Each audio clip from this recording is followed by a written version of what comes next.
I'll do. I've got a bit of a bigger one to do today. I was doing my usual perusing of current events and news and stuff, and I was trying to find a particular story from quite a while ago in regards to refugees welcome type people in Germany who campaigned to open the borders, admitting that they were wrong and that they were actually planning on leaving Germany. Anyway, that's by the by. That's something I'll probably look into another time now. But I happened to find this PDF, and it's a paper from the Naval Postgraduate School in America. um, and it's called Weapons of Mass Migration, Forced Displacement as an Instrument of Coercion and Strategic Insight. And this is from 2010. And I believe it's by somebody called Kelly M. Greenhill, Monterey, California Naval Postgraduate School. Faculty, it's a freely available document. I'm going to read through it. It is quite long though, so if you are maybe you might want to. I don't know how long it's actually going to be, but I'll try and keep my comment to a minimum on this one just to get through it. It is 45 pages in total, but I think so like 15 or 16 of those pages are all like the references at the end and tables throughout. But it's still going to be quite a long read. So anyway, get yourself. You might as well pause the video. Get yourself a nice beverage, maybe something to eat, something. And if you need to, obviously pause the video, stop it throughout, come back to it later. But it's definitely. I've read about the first 3 pages. It is a little bit dry, as it's not the most interesting to read, but very very interesting. And I did a quick flick through on some of the other pages as well. Very very interesting stuff. Right, let's get crack-a-lacking. Weapons of Mass Migration, Forced Displacement as an Instrument of Coercion, Kelly M. Greenhill. Coercion is generally understood to refer to the practice of inducing or preventing changes in political behaviour through the use of threats, intimidation, or some other form of pressure, most commonly military force. This article focuses on a very particular non-military method of applying coercive pressure, the use of migration and refugee crises as instruments of persuasion. Conventional wisdom suggests this kind of coercion is rare at best. Traditional international relation theory avers that it should rarely succeed. In fact, given the asymmetry in capability that tends to exist between would-be coercers and their generally more powerful targets, it should rarely even be attempted. However, as this article demonstrates, not only is this kind of coercion attempted far more frequently than the accepted wisdom would suggest, but that it also tends to succeed far more often than capabilities-based theories would predict. I mean, that's ideology meeting reality, expectations versus reality. A lot of people, I know I said I won't talk much, but a lot of people want to think that migration can't be used as a weapon because it goes against philosophical ideologies. And unfortunately, a lot of these softer sciences, like these sort of sociology type sciences, they're heavily steeped in political philosophy, whether they like it or not. It's very hard to politicise the theory of gravity, or when you're measuring electrical currents, or if you want to design a hydraulic system. It's very very hard to inject politics into that, pun intended with hydraulics, by the way, an injection.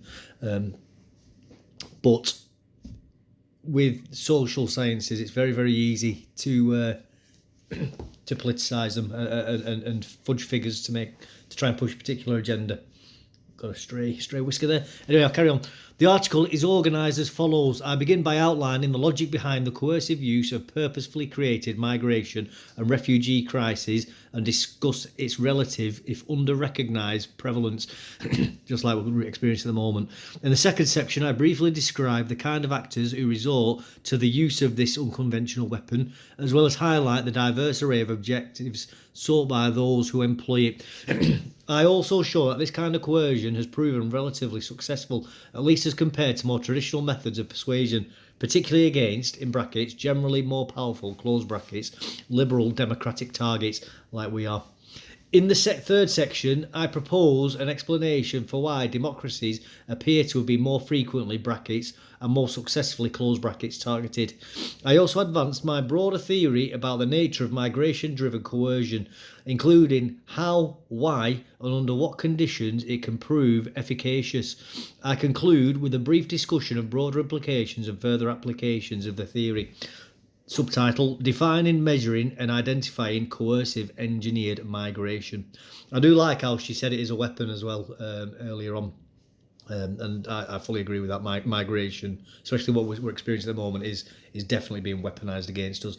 Whether that's, I don't know if it's countries or NGOs or billionaire philanthropists, I've no idea, but mass immigration at the moment is being weaponized against Western countries, and I do believe it is to destabilize us.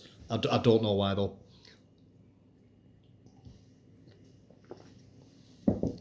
Coercive engineered migrations (brackets) or coercion-driven migrations (close brackets) are those cross-border population movements that are deliberately created or manipulated in order to induce political, military, and/or economic concessions from a target state or states.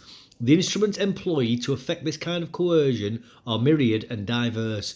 They run the gamut of compulsory to permissive, from the employment of hostile threats to the use of military force (brackets) as well used during the 1967 to 1970 Biafran and 1992 to 1995 Bosnian civil wars. I remember that last one happening. Close brackets. Through the offer of positive inducements and provisions of financial incentives (brackets) as were offered to North Vietnamese by the United States in 1954 to 1955 following the First Indochina War (close brackets) to the straightforward opening of normally sealed borders (brackets) as was done by President Heinrich Honecker of East Germany in the early 1980s (close brackets). Coercive engineered migration is frequently, but not always, undertaken in the context of population outflows strategically generated for other reasons. In fact, it represents just one subset of a broader class of events that all rely on the creation and exploitation of such crises as means of political and military ends, a phenomenon I call strategic engineered migration. That's a very good term for it. Or it could be strategic weaponized migration as well, I think. Although I do believe that the two would cross over into each other. Coercive engineered migration is often embedded within mass migrations strategically engineered for dispossessive, exportive or militarized reasons. It is likely, or at least in part as a consequence of its embedded and often camouflaged nature, that its prevalence has also been generally under-recognised and its significance underappreciated. I don't think that it's camouflaged. I think it's intentionally camouflaged, and I think there's very, very pernicious people who go out of the way to hide the fact that migration is being used as a weapon, because they use the emotional arguments.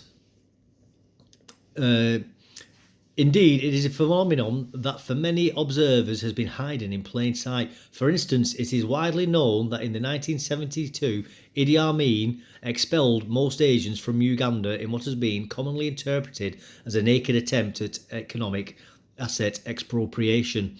Far less, that means that he wanted to basically take all the stuff. Far less well understood, however, is the fact that approximately 50,000 of those expelled were British passport holders. Well, us in Britain generally know that, at least people above a certain age anyway. And that these expulsions happen, the ex-Home Secretary, she's one of those people, or at least related, she's come from those people, I should say. British, and those expulsions happened at the same time that Amin was trying to convince the British to halt their drawdown of military assistance to his country. In short, Amin announced that his intention to foist 50,000 refugees on Britain, but did so with a convenient 90-day grace period to give the British an opportunity to rescind their decision regarding aid, and Amin was far from unique. Although I know that now while I'm reading it, when I read that before, that second part about trying to get more military aid from Britain, that was new to me. I wasn't aware of that. Only that he did expel 50,000 British passport holders. Subheading: Measuring incidents. In fact, well over 40 groups of displaced people have been used as pawns in at least 56 discrete attempts at coercive engineered migration since the advent of the 1951 United Nations Refugee Convention alone. We've been having a lot of debates on that in the UK. Not I say we, I mean in the news. The main political talking heads are trying to avoid it, but it keeps getting brought up, especially by Nigel Farage, the UN Refugee Convention, and how that ties our hands and how it's been weaponised. So it's nice to see it being mentioned in this paper as well.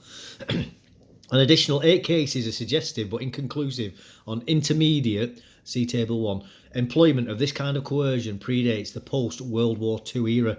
However, I focus on the post-1951 period because it was only after the World War II, and particularly after ratification of the 51 Refugee Convention, that international rules and norms regarding the protection of those fleeing violence and persecution were codified. It was likewise only then that migration and refugees became a question of high politics, and that, for reasons discussed later in this article, the potential efficacy and unconventional strategy really began to blossom.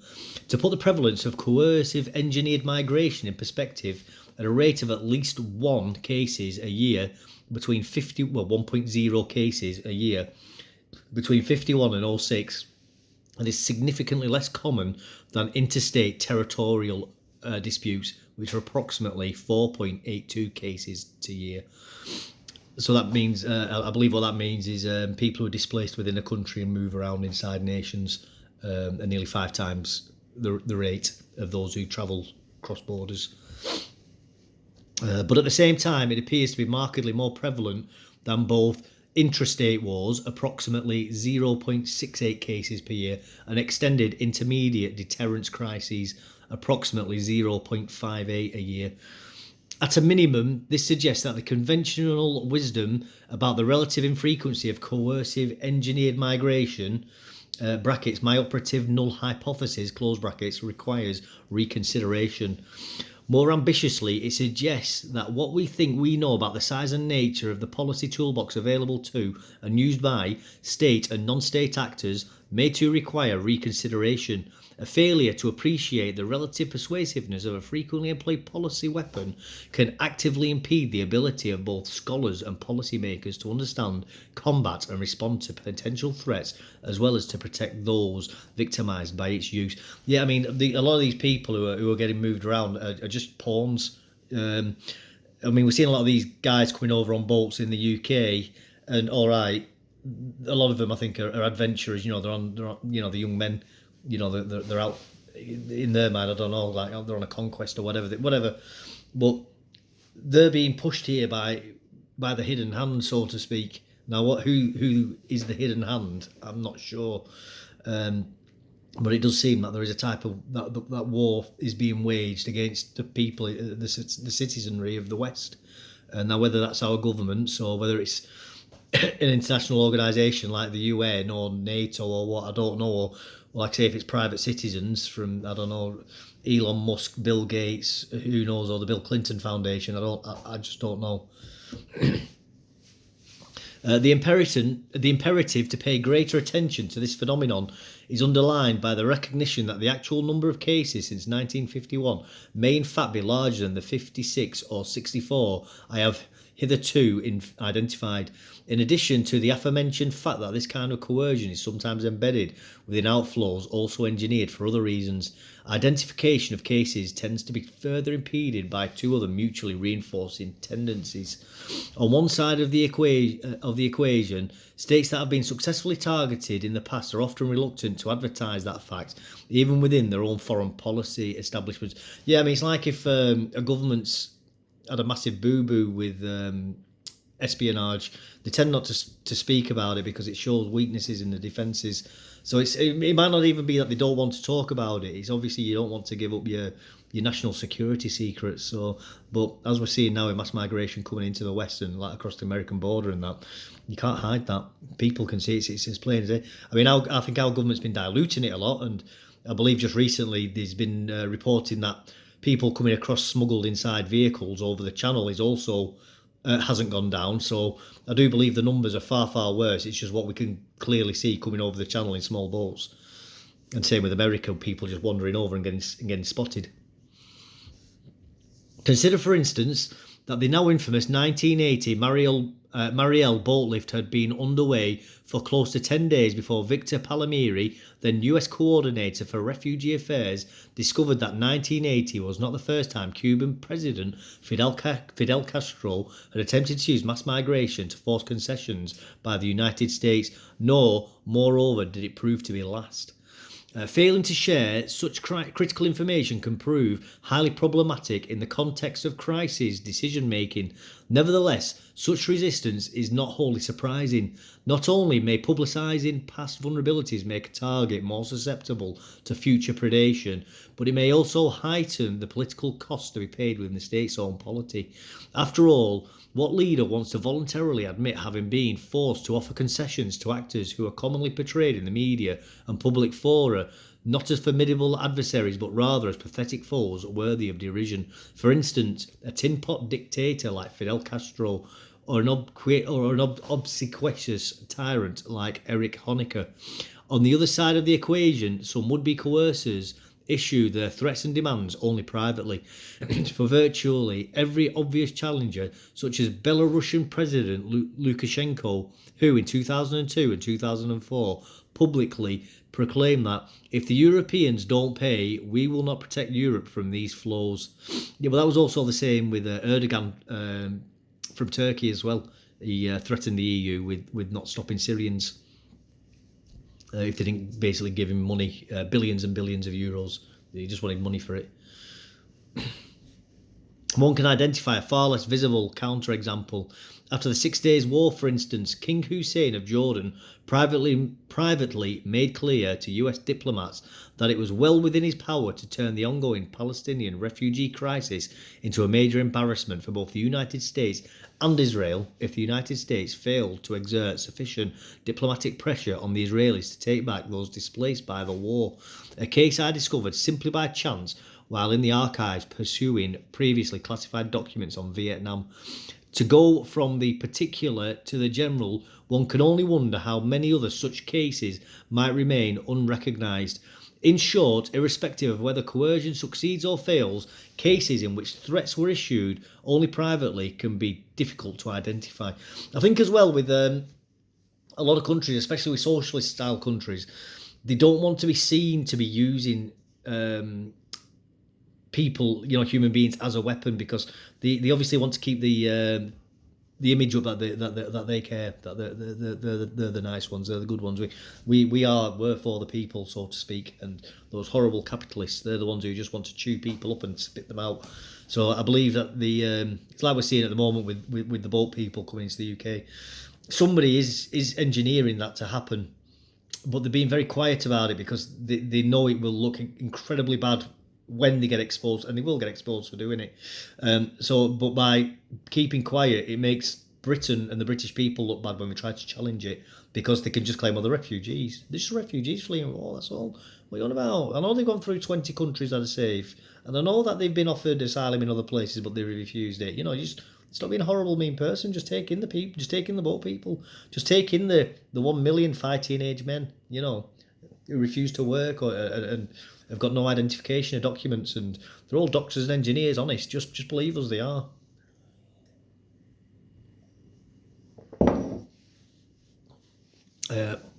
Moreover, issued threats may be not only private, but also conspicuously ambiguous. Consider, for example, the suggestive reply that then Chinese Vice Premier Deng Xiaoping of the US President Jimmy Carter during the historic 79 meeting, after Carter asserted that the United States could not trade freely with China until its record on human rights improved and Chinese were allowed to emigrate freely. Deng smilingly retorted, "Okay, well then, exactly how many Chinese would you like, Mr. President? 1 million? 10 million? 30 million?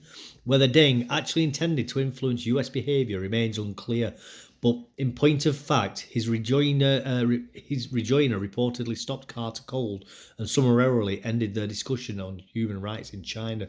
The ambiguity of intent inherent to the Carter-Deng exchange, coupled with the fact that the migration crisis in question was merely hypothetical, effectively excludes it. brackets, and all similarly murky events, close brackets, from inclusion in my database of cases.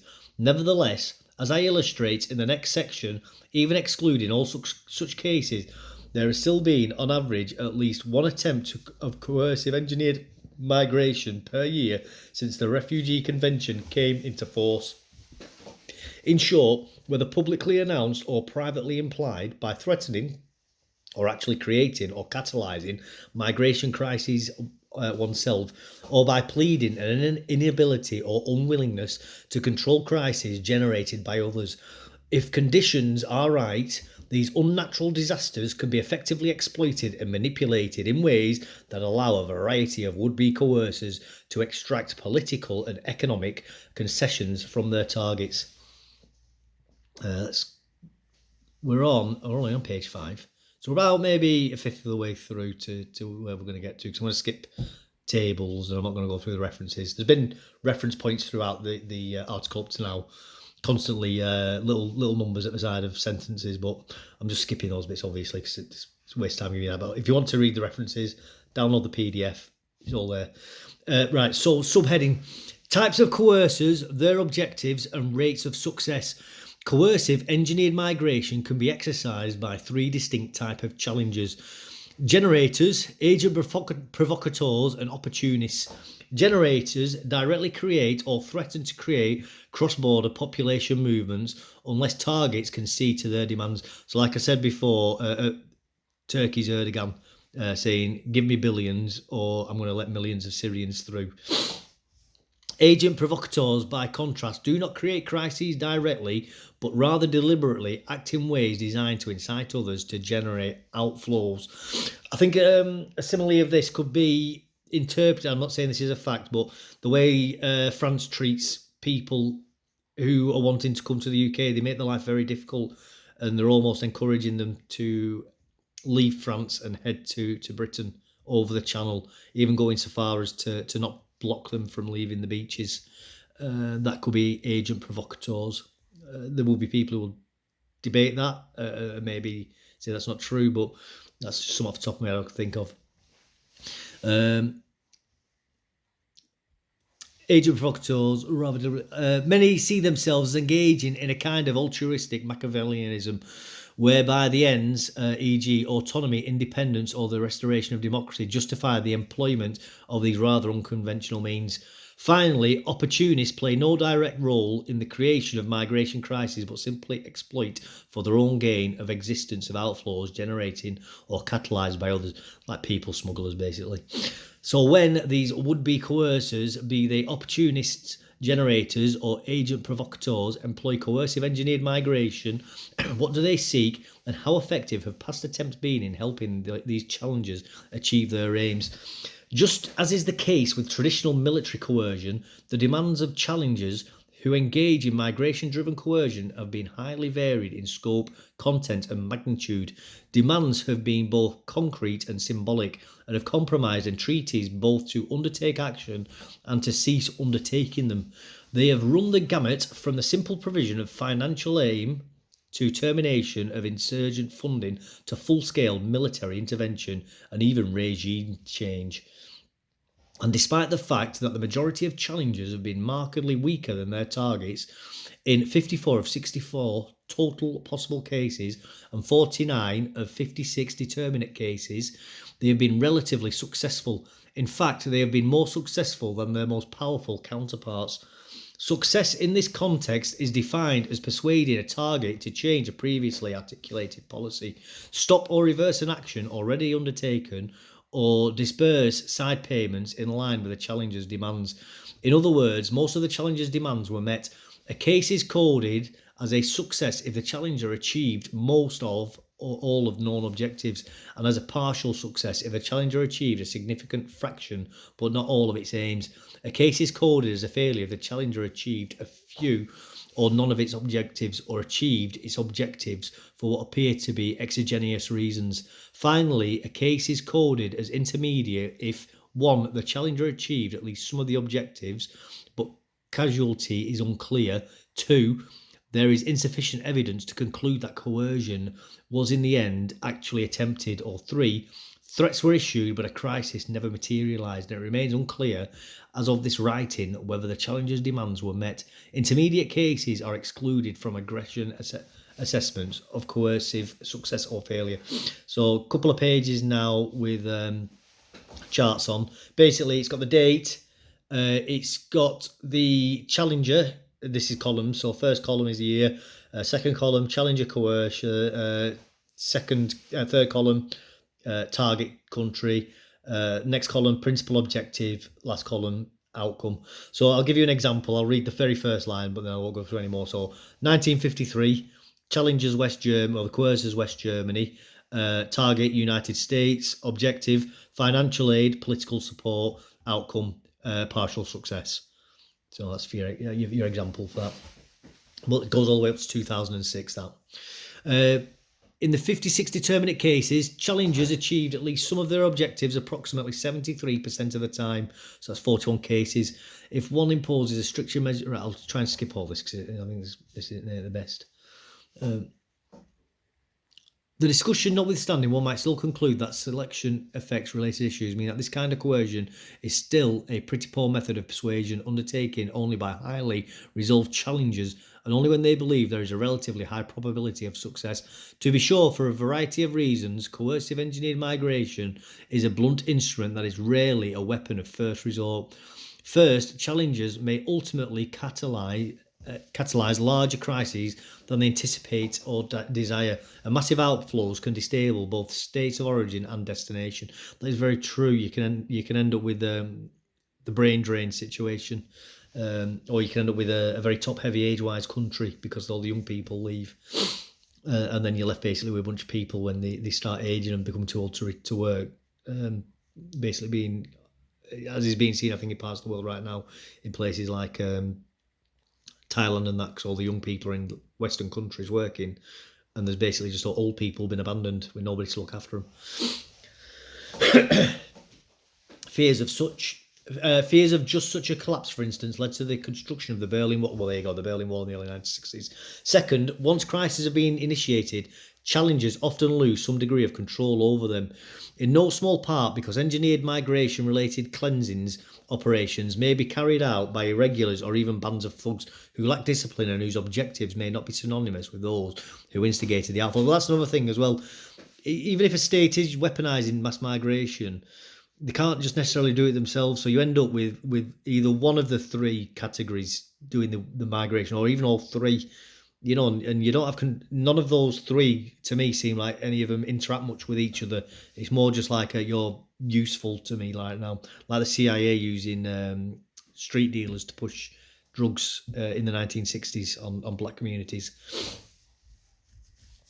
Third, as Thomas Schelling once argued, the ideal compellent action would be one that, once initiated, causes minimal harm if compliance is forthcoming and great harm if compliance is not forthcoming. Nevertheless, although migration and refugee movements, once initiated, can be stopped under certain conditions, they can be difficult to undo.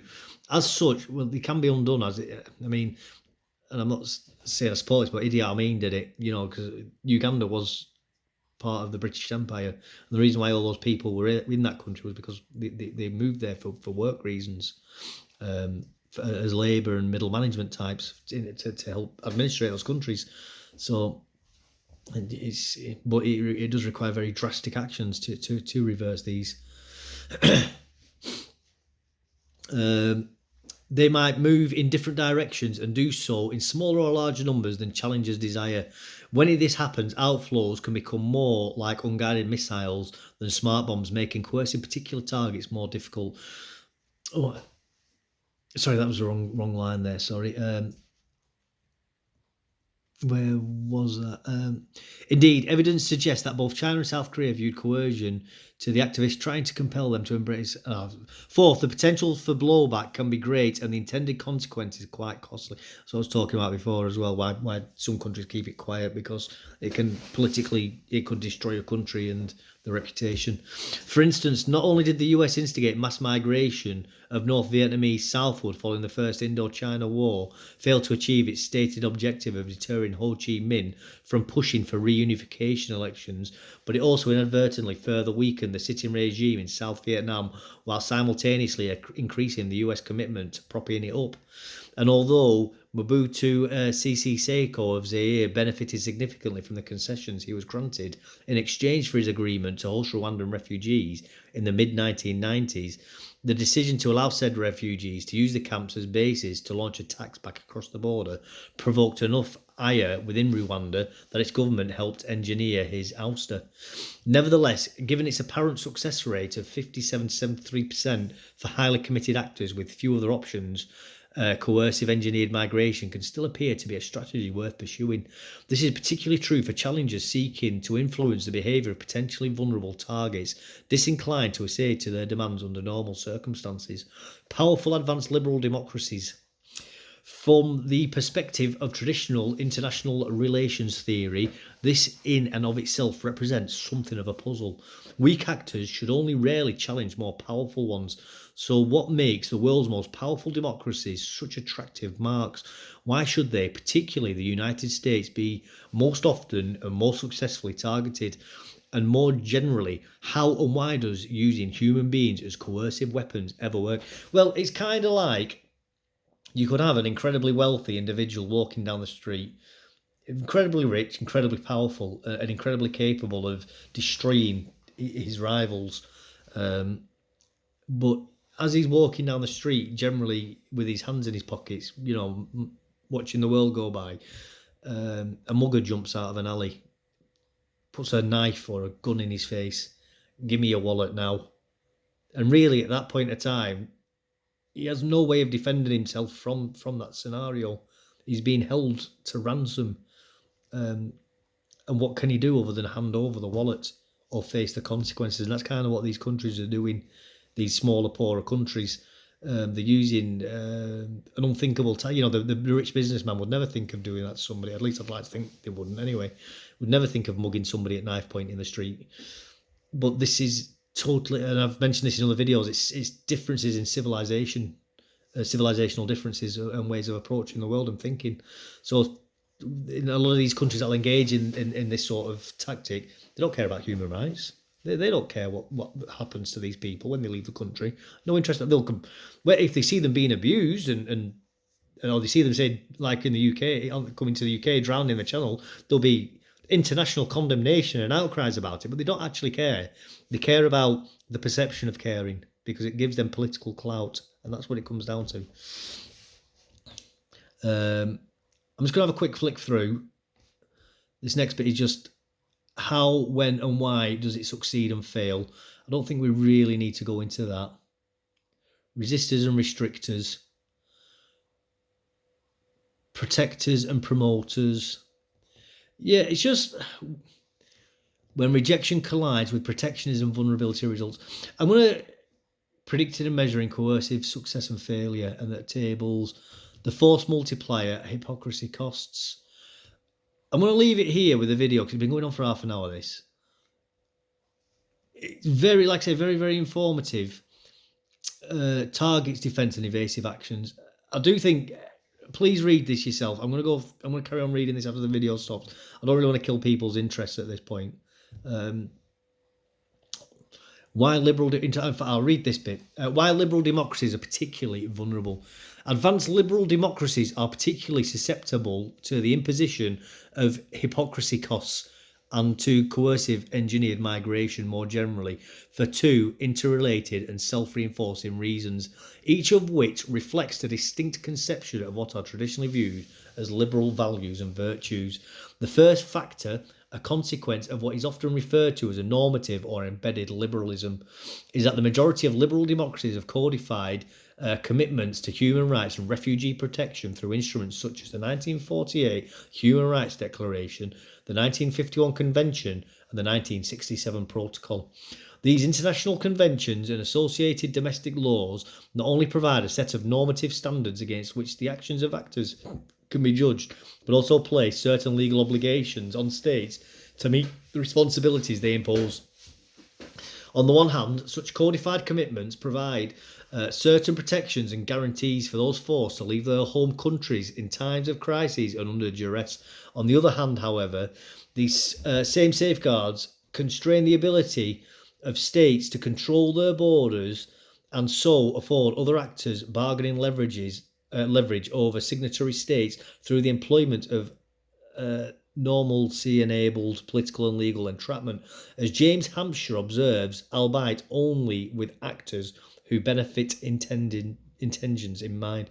International law plays a role, not so much as an external constraint upon national sovereignty, but as a source of liberal norms, which can be mobilised by domestic and international political actors, including judiciaries and non-governmental organisations. Simply put, norms do, as many argue, provide incentives and disincentives for different kinds of actions for those who embrace them. The other thing as well about these norms happening is, I don't know about in other countries, but in the UK, we have a concept of normalisation in law. So we have like say a farmer's field which will have a footpath running through the middle of it. It won't be paved or anything, but people will have the right to walk across that field because people have always walked across that field, and it's become normalised. And we have the same thing in law as well. So as our government allows people to keep coming over the channel and they're not dealing with it, eventually it will become normalised into law to the point where they won't be able to stop it. So international law, which is only supposed to be for guidance, will actually become UK law. And this is the problem that we're going to end up facing. And I do think that's the same in a lot of other countries as well. They also, however, provide incentives and disincentives for exploitation of these same norms, sometimes with the indirect assistance of well-meaning activists and jurists. Hence, as the adoption and codification of relative norms grows, and the extent to which individual rights are constitutionally protected increases, and by extension, what we might refer to as normative liberalisation rises, susceptibility to hypocrisy costs likewise grow, and vulnerability to coercion concomitantly increases. Yeah, well, it becomes a feedback loop.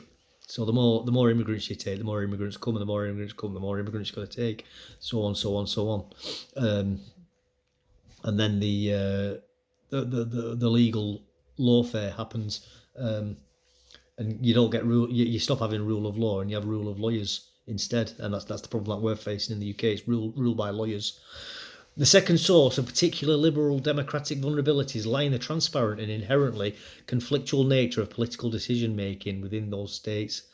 The political liberalism manifests itself, among other ways, in a wide variety of domestic political arrangements that provide access points for societal groups to influence governmental policy. As I discuss further below, there is a great variation in the nature and scope of these arrangements, as well as their level of transparency, thus the degree to which the factor constrains the policy options available to target leaderships facing real or threatened crises vary significantly, even among liberal democracies. Nevertheless, politically liberal states share certain vulnerability enhancing tendencies in common.